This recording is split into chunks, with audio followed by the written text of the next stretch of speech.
पूरा परिचय दे दीजिए। नाज़नीन अंसारी, नेशनल सदर मुस्लिम महिला फाउंडेशन।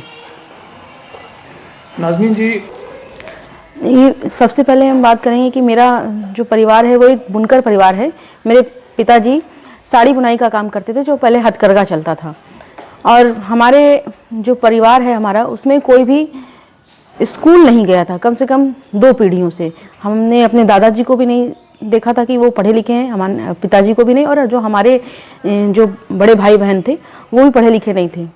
जब हमारे पिताजी ने और हमारी माताजी ने हमारा स्कूल में एडमिशन कराया, तो सब लोग कहें कि लड़की को स्कूल भेज रहे हैं, लड़की को क्यों स्कूल भेज रहे हैं, लड़की क्या करेगी पढ़ लिख करके। फिर भी माता पिता ने स्कूल में एडमिशन कराया और 5 तक की पढ़ाई पूरी हो चुकी थी। 5वीं कक्षा में जब हम थे तो हमारे पिताजी का कहना था कि 5 तक की पढ़ाई बहुत हो गई, पढ़ना लिखना आ गया इस लड़की को, चिट्ठी विट्ठी लिख लेगी, किसी अखबार पढ़ लेगी, इतना बहुत होती है पढ़ाई। तो हमने कहा अपनी माताजी से कि हमें और आगे पढ़ाई करनी है, इतनी पढ़ाई काफ़ी नहीं होती है। उस समय हमारी माताजी ने 8वीं कक्षा तक हमको पढ़ाया, और जब हम लोग 6ठी 7वीं में थे तब भी हम लोग घर में कुछ काम करते थे, साड़ी में टिकी लगाने का काम, साड़ी कटिंग का काम, ये काम करते थे 8वीं। और हमको स्कूल की तरफ से छात्रवृत्ति भी मिलती थी, उससे हमारी पढ़ाई चल रही थी। 8वीं के बाद माताजी ने भी कहा कि अब बस करो, इतनी पढ़ाई बहुत होती है, ज़्यादा पढ़ाई लिखाई कर लोगी तो शादी के लिए लड़का भी नहीं मिलेगा। फिर उसके बाद जो हमारे स्कूल की विद्यालय की जो हमारी अध्यापिका थी, वो हमारी जो है बहुत मदद की उन्होंने, और फिर हमने 12वीं तक पढ़ाई की। 12वीं के बाद हमने संगठन से जुड़ गए। पहले हमने विशाल भारत संस्थान से जुड़ करके समाज सेवा की, और 2006 में हमने जो है मुस्लिम महिलाओं के साथ, करीब 70 मुस्लिम महिलाओं के साथ संकट मोचन में जाकर के हनुमान चालीसा का पाठ किया। वहाँ से जो है हमारी ज़िंदगी में बहुत परिवर्तन शुरू हो गया। उस समय हम ग्रेजुएशन कर रहे थे, उसके बाद हमने BHU से MA किया कॉन्फ्लिक्ट मैनेजमेंट में। तो ये हमारी पढ़ाई यहाँ तक, कॉन्फ्लिक्ट मैनेजमेंट तक हमारी पढ़ाई पूरी हो चुकी थी। तब से हम लगातार 2005 से हम लगातार समाज सेवा से जुड़े हुए हैं और लगातार समाज सेवा करते आ रहे हैं। इस दौरान हम लोगों ने बुनकरों के लिए भी काम किया। बुनकर बेटियों को, जो स्कूल नहीं जा पा रहे हैं बच्चे, उनको स्कूल पहुंचाने का काम किया। बुनकरों को लोन दिला करके उनके रोजगार को पुनः आरंभ करने का काम किया। बहुत सारी ऐसी लड़कियां जो बीच में पढ़ाई छोड़ देती हैं किसी न किसी कारण से, कभी आर्थिक कारण से, कभी सामाजिक कारणों से, तो उनकी पढ़ाई को फिर से शुरू कराने का काम किया। रोजगार, उनको छोटे छोटे काम जो खुद उनके हाथ में हुनर है, चाहे वो सिलाई का काम हो, चाहे साड़ी में टिक्की लगाने का काम हो, या फिर ठेला लगाने का ही काम हो, उस काम को हम लोगों ने शुरू कराया। और इसके बाद हम लोगों ने करीब 2013 में 1 दिसंबर 2013 को ट्रिपल तलाक के खिलाफ आंदोलन शुरू किया। वहाँ पहली बार ऐसा हुआ था कि बनारस में से काफ़ी संख्या में मुस्लिम महिलाएं घरों से निकली और उन्होंने मांग की कि ट्रिपल तलाक बंद होना चाहिए, क्योंकि 3 जो शब्द हैं वो हमारी ज़िंदगी बदल देते हैं और हमारी ज़िंदगी के रिश्तों के सारे मायने बदल देते हैं। वहाँ से हम लोगों ने ट्रिपल तलाक के खिलाफ आंदोलन शुरू किया। और उसके पहले हम 2006 में जब हम लोगों ने संकट मोचन में जाकर के हनुमान चालीसा का पाठ किया, उस समय से लेकर के हर साल दीपावली और रामनवमी के अवसर पर काफ़ी संख्या में मुस्लिम महिलाओं के साथ हम लोग भगवान श्री राम की आरती करते हैं और उनकी स्तुति गाते हैं। तब से लेकर के लगातार हम लोग ये काम करते चले आ रहे हैं।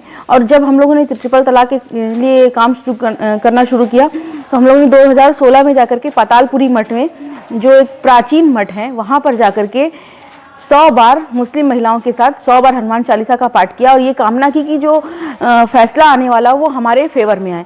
वहाँ से पूरे देश में अफरा तफरी मच गई, बवाल मच गया और हम लोगों पर फतवा भी जारी कर दिया गया देवबंद की तरफ से कि ये लोग जो हैं वो इस्लाम से खारिज हो जाती हैं, ईमान से खारिज हो जाती हैं। उस फतवे का भी हम लोगों ने विरोध किया और डट करके सामना किया कि ये फतवा मतलब कि आप सलाह दे सकते हैं, आप इस्लाम में से किसी को अंदर बाहर नहीं कर सकते। ये कोई आने और जाने का रास्ता नहीं है, या कोई प्रॉपर्टी नहीं कि हम किसी को नाम अभी कर दे रहे हैं फिर वो प्रॉपर्टी किसी उसके नाम से हटा ली जा रही है। इस तरह से हम लोगों ने देवबंद के फतवे की मुखालफत की और तब जाकर के देवबंद ने ऑफिशियली माफ़ी मांगी और ये कहा कि ये इस तरह का हम लोगों ने कोई फतवा नहीं दिया। BBC के माध्यम से ये सारी चीज़ें हम लोगों को पता चली थी। और तब से लेकर के लगातार हम लोग समाज में काम करते चले आ रहे हैं, संघर्ष करते चले आ रहे हैं। और इन सारे कामों के दरमियान हम लोगों को बहुत संघर्ष का झेलना पड़ा। तमाम फतवे लागू हुए, सोशल मीडिया के माध्यम से हम लोगों को तमाम तरह की धमकियां भी मिलती रहती हैं कि आपके घर को बम से उड़ा दिया जाएगा, आपको इस तरह से कर दिया जाएगा, आपके परिवार को समाज से बेदखल कर दिया जाएगा। और कुछ दिन पहले भी ये भी आया था कि आपके माता पिता को कब्रिस्तान में गड़ने के लिए जगह भी नहीं दी जाएगी। और कई ऐसे मौलाना, कई ऐसी जगह पे तकरीरें हो रही थी कि ये जो है ये समाज हमारे समाज का हिस्सा नहीं है, ये समाज की से इनको बहिष्कृत कर दिया जाए, इनके घर परिवार से कोई नाता ना रखा जाए, इनको कब्रिस्तान में गड़ने के लिए जगह ना दी जाए। इस तरह की तमाम चीज़ें लगातार चलाई जा रही थी कि ये समाज से अलग होकर के काम कर रही हैं, समाज का काम नहीं। एक आंदोलन खड़ा किया जो महिलाओं के लिए कुरीति था, मुस्लिम महिलाओं के लिए जो एक लंबे समय से अभिशाप था, उस अभिशाप को ख़त्म करने के लिए, इस कुरीति को ख़त्म करने के लिए हम लोगों ने काम किया। इस काम को करने के लिए हम लोगों को तमाम तरह की दिक्कतें भी झेलनी पड़ी। और आज 2021 का समय है, 2005 से लेकर के 2021 तक हम लोगों ने संघर्षों के साथ समाज के लिए एक उदाहरण प्रस्तुत किया। हर समय जब भी, चाहे वो पिछले समय हिंदू मुस्लिम एकता की मिसाल पेश करनी हो, चाहे वो मुस्लिम बेटियों के लिए काम करना हो, चाहे मुस्लिम महिलाओं के स्वरोजगार के लिए काम करना हो, चाहे ट्रिपल तलाक का काम हो, और चाहे राष्ट्रवाद की अलग जगानी हो, इन सारे कामों में हम लोगों ने बढ़ चढ़ कर के हिस्सा लिया और समाज को एक नई दिशा देने की कोशिश की। आपने उर्दू में हनुमान चालीसा भी लिखा, रामचरितमानस भी लिख रही हैं, तो ऐसे में आपके ऊपर आरोप भी लगे कि आप हिंदू हैं, मुस्लिम के वेश में आप काम कर रही हैं, तो किस तरीके से आपने जवाब दिया? हमने हनुमान चालीसा को उर्दू में अनुवाद नहीं किया, उसको लिपिबद्ध किया है। और शिव चालीसा को, दुर्गा चालीसा को भी हमने उर्दू में लिपिबद्ध किया है। लोग तो कहते हैं कि हम हिंदू हैं, मगर इनकी ये समझ के फेर है, क्योंकि जो भारत में पैदा हुआ है वो हर व्यक्ति हिंदू है। संस्कृति हिंदू संस्कृति का नाम है, पूजा पद्धति का नाम नहीं है। हमारे जो पूर्वज थे वो भारत के रहने वाले हैं, अरब के रहने वाले नहीं हैं। इसलिए हम अपने आप को मानते हैं कि भगवान श्री राम हमारे पूर्वज हैं, इसलिए हम उनकी स्तुति करते हैं, उनकी आरती उतारते हैं। और ये लोग समझ नहीं पाते हैं कि वो लोग सोचते हैं कि अपना नाता अरब से जोड़ते हैं। हम जिस मुल्क में पैदा हुए, हमारे बाप दादा और उसके भी आगे की बहुत 4-5 पीढ़ियों आगे देखा जाए तो शायद वो भी सनातन संस्कृति को मानने वाले रहे होंगे। तो उसके बाद लोगों ने इस्लामी पंथ अपना लिया, इस्लामी पूजा पद्धति को अपना लिया। तो इसलिए हमारा हिंदू संस्कृति नहीं बदल जाती। हम अपनी संस्कृति को नहीं बदल सकते, अपने पूर्वज को नहीं बदल सकते। इस संस्कृति को मानते हुए, इसलिए यहाँ के संस्कृति के तौर पे, संस्कारों के तौर पे हम लोग हर साल राम जी की आरती करते हैं। कहीं भी कोई भी दंगा फसाद होता है तो एक यहाँ से संदेश जाता है जिसमें आप हमेशा अग्रणी रहती हैं, अग्रणी भूमिका आपकी रहती है, और आपका संगठन और आपके लोग जो हैं हिंदू मुस्लिम एकता पर कुछ न कुछ कार्यक्रम देकर एक मिसाल पेश करते हैं और एक संदेश देते हैं। तो क्या संदेश आप देती हैं भारत देश के और भी जो हिंदू मुस्लिम हैं, जो एक दूसरे को झगड़ा करते हैं या फिर विवाद करते हैं, कैसे संदेश देती हैं? सबसे पहले तो हम उनको ये कहेंगे कि हम लोग भारत में जन्मे हैं, हमारे पूर्वज भारतीय हैं। अगर हम अपना डीएनए चेक कराएंगे तो वो भगवान श्री राम और भगवान कृष्ण से मिलता हुआ ही मिलेगा। हमारा डीएनए कोई अरब से मिलता हुआ नहीं मिलेगा। इसलिए अपने पूर्वजों को मानने के नाते, अपनी संस्कृति को मानने के नाते और एक राष्ट्रवादी होने के नाते हम जो है ये काम कर रहे हैं।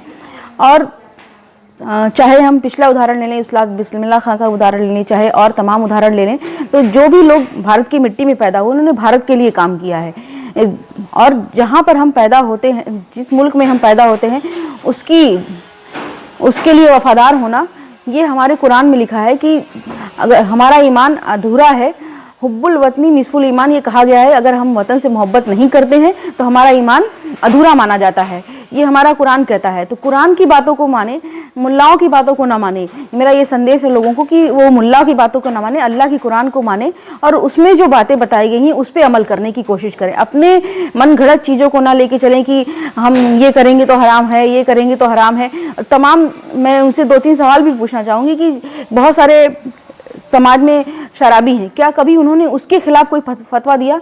बहुत सारे बच्चे पढ़ नहीं पा रहे हैं, उसके लिए इन्होंने फतवा लाया कि हाँ सारे बच्चों को स्कूल भेजा जाना चाहिए। इस तरह के ये तमाम तरह के दारुल कजा, दारुल इफ्ता बना करके रख देते हैं और ये थोपने की कोशिश करते हैं कि आप इसको मानिए, शरीयत को मानिए। तो हम जहाँ पर रहते हैं, लोकतांत्रिक देश में रहते हैं, यहाँ पर हमारे लिए सबके लिए एक समान कानून बना है, एक समान चीज़ें दी गई हैं। पूजा पद्धति को भी मानने के लिए छूट दी, इजाज़त दी गई है। यहाँ पे कोई मनाही नहीं कि आप अपनी पूजा पद्धति को मत मानिए, आप अपने जो भी धर्म में रहते हैं उस धर्म को मत मानिए, इस तरह की कोई मनाही नहीं है। यहाँ पर हमें पूरी छूट है। तो इसलिए आप अपने चीज़ों को ना थोपिए, आप अपने मुल्क को मानिए, मुल्क के कानून को मानेंगे तो शायद खुदा भी हमसे हर वक्त राजी रहेगा। अगर आप अपने मुल्क को नहीं मानेंगे, अपने मुल्क में रह करके वहाँ के नमक को खा करके नमक हरामी करेंगे, तो इस बात से तो खुदा भी हमें लगता है कि खुश नहीं होगा। और जो हमारे यहाँ हमारे मुल्क के लोग हैं, जो हमारे बुज़ुर्ग हैं, वो हमें यही सिखा कर गए हैं कि खुदा एक है तो खुदा एक है वाकई में, चाहे हम उसको राम के रूप में माने, अल्लाह के रूप में माने, चाहे किसी और रूप में माने, तो खुदा एक ही है। वो दो होता तो सबके लिए, जब जिस समय वो मांगता कि बारिश करनी, तो दो जगह बारिश होती, एक जगह जो मानने वाले उनको यहाँ होती और जो नहीं मानने वाले उनके यहाँ नहीं होती, अगर ऐसा होता तो। मगर खुदा एक है।